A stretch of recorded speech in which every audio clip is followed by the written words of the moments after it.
গাজীপুরের ঢাকা ময়মনসিংহ ও ঢাকা টাঙ্গাইল মহাসড়ক দুটিতে চলাচলকারী অবৈধ যানবাহনের বিরুদ্ধে যৌথভাবে মাঠে নেমেছে গাজীপুর মেট্রোপলিটন পুলিশ ও গাজীপুর জেলা পুলিশ। এতে মুহূর্তে বদলে যায় সড়কের চিত্র। সন্তোষ প্রকাশ করেন যাত্রীরা। একত্রে অভিযানের পর পরিস্থিতি অনেকটাই বদলাচ্ছে। যানজট মুক্ত পরিবেশে মহাসড়ক ব্যবহার করতে পারছে যাত্রীরা। গাজীপুর থেকে অজয় সরকার জোটনের প্রতিবেদনে থাকছে বিস্তারিত।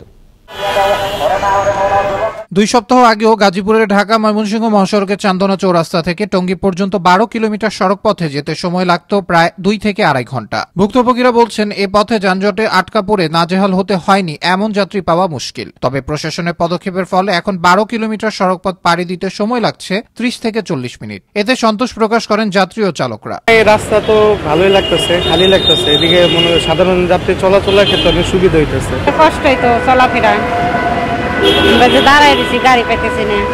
সুবিধাও আছে আবার অসুবিধাও আছে। এখন অটো নাই, এখন মনে করেন যানজট একটু ক্লিয়ার। অটো থাকলে মনে করেন রাস্তায় যানজট থাকে। রাস্তাঘাট এখন ফাঁকা, আগের মতো তো নাই, যানজট নাই। গাজীপুর মেট্রোপলিটন পুলিশ ও গাজীপুর জেলা পুলিশের যৌথভাবে চলমান এমন অভিযানের মধ্যেও জীবিকার তাগিদে মহাসড়কে নেমেছেন অটো চালকরা। মারধর করে পুলিশে, চালায় এখন পেটের খিদে চালাতে যাবে। বাড়ি ঘরে বাল বাচ্চা রেখে আইছি। আমি হাই রোডে তেমনটা উঠি না পুলিশের ভয়ে। এখন না চললেও তো আমরা বাঁচবো না। আমাদের গাড়ি সব কিস্তির উপর টাকা লিয়া গাড়ি করা, না চলতে দিলে আমরা খাবো কি গাড়ি। এদিকে গাজীপুরকে ভালো রাখার জন্য এমন অভিযানকে চ্যালেঞ্জ হিসেবেই দেখছে জিএমপি। আমরা গাজীপুরকে ভালো রাখার জন্য যা যা করণীয় সেটা করব। তো আমাদের এই যে চ্যালেঞ্জ যদি বলি আমরা, এটা আমরা অবশ্যই সকলকে নিয়ে একসাথে আমরা চলবো এবং এটা আমরা অব্যাহত রাখবো। ইন্ডাস্ট্রিজ জোনের যানজট নিরসন ও বর্তমান সময়ে বিদ্যুৎ অপচয় রোধে জিএমপি ও গাজীপুর জেলা পুলিশের যৌথ অভিযান চলমান থাকবে বলে জানান জেলা পুলিশ সুপার।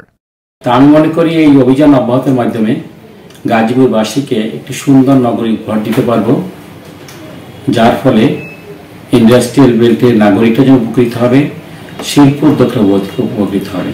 যানজট নিরসন এবং সড়কে শৃঙ্খলা ফেরাতে মহাসড়কে অবৈধ যানবাহনের বিরুদ্ধে 14 জুলাই থেকে অভিযান শুরু হয়েছে। অভিযান চালিয়ে 1200-র বেশি অবৈধ অটোরিকশা জব্দ করা হয়। সড়ক পরিবহন আইন অমান্য করায় যানবাহনের বিরুদ্ধে মামলা করা হচ্ছে। আবরার আহমেদ মাহি, আনন্দ টিভি, ন্যাশনাল ডেস্ক।